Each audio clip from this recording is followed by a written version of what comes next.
এই দেশ কি তরে 7 ডিজিটের স্যালারি দেয়? এই দেশ কি তরে তোর পরিবারের সুরক্ষা দিত? আমি দিতাম। দেশের মাটির ঋণ কোনোদিন শোধ করা যায় না সেলিম। আমি বাঁচি অথবা মরি, তোর এই সাজানো সাম্রাজ্যের ধ্বংস শুরু হয়ে গেছে। ওর এইভাবে মাইরা ফেলা কি খুব জরুরি ছিল সেলিম ভাই? হ্যাঁ, একটু ভয় দেখাইলেই তো কাজ হয়ে যেত।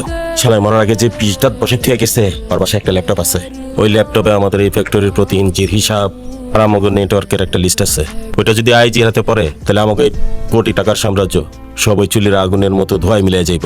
জাহিদের ছায়া যেখানে যেখানে পড়ছে সবাই শেষ করে দিতে হইব। বস আমি যাই। নারে গোল্ডি, এটা তোর কাছে না।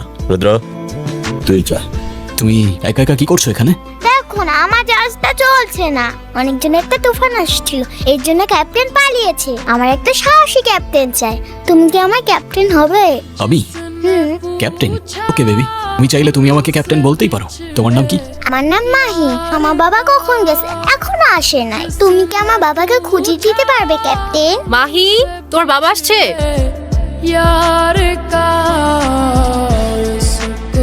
আচ্ছা, হঠাৎ এত বছর পর কি মনে করে? শোনো ঐশী, সময় নষ্ট করার মতো সময় এখন একদমই নেই। তোমার হাজবেন্ড এমন কিছু মানুষের এগেইনস্টে একটা রিপোর্ট তৈরি করেছে যেটার কারণে তোমাদের লাইফের থ্রেট আছে। আর ওই রিপোর্টটা এই মুহূর্তে তোমার হাজবেন্ডের ল্যাপটপে আছে। তোমাদেরকে বাঁচাতে হলে আমাকে ওই ল্যাপটপটা নিয়ে যেতে হবে ঐশী। আমি কথা দিচ্ছি, তোমার আর তোমার মেয়ের কোনো ক্ষতি হবে না। তোর হাজবেন্ডের ল্যাপটপ আমি তোমাকে কেন দিব? আমি ওই ল্যাপটপটা নিয়ে গেলেই একমাত্র তোমরা সেফ থাকবে। চুপ করো রুদ্র, অনেক হয়েছে, চলে যাও এখান থেকে। কখনো যেন তোমাকে আমি আমার চোখের সামনে না দেখি। ওই বাসায় কোনো ল্যাপটপ নাই। পুরো বাসা খুঁজে দেখছি আমি। জাহিদের রিপোর্টের ব্যাপারটা কোনো ভুল ইনফরমেশন হইতে পারে। রিপোর্ট নাই আর ওর পরিবার? বলছিলাম যে সাক্ষী হিসাবে ওর পরিবারের কাউরে জীবিত রাখা যাবে না। ওই পরিবারে শুধুমাত্র আছে ওর ওয়াইফ আর একটা ছোট্ট মেয়ে বাচ্চা। ওদের এই ফ্যাক্টরির ব্যাপারে কোনো আইডিয়াই নাই। শুধু শুধু রক্ত ঝরাই কি লাভ বলেন? ওই পরিবারের পেছনে আমাদের সময় নষ্ট করার আর কোনো মানে নাই।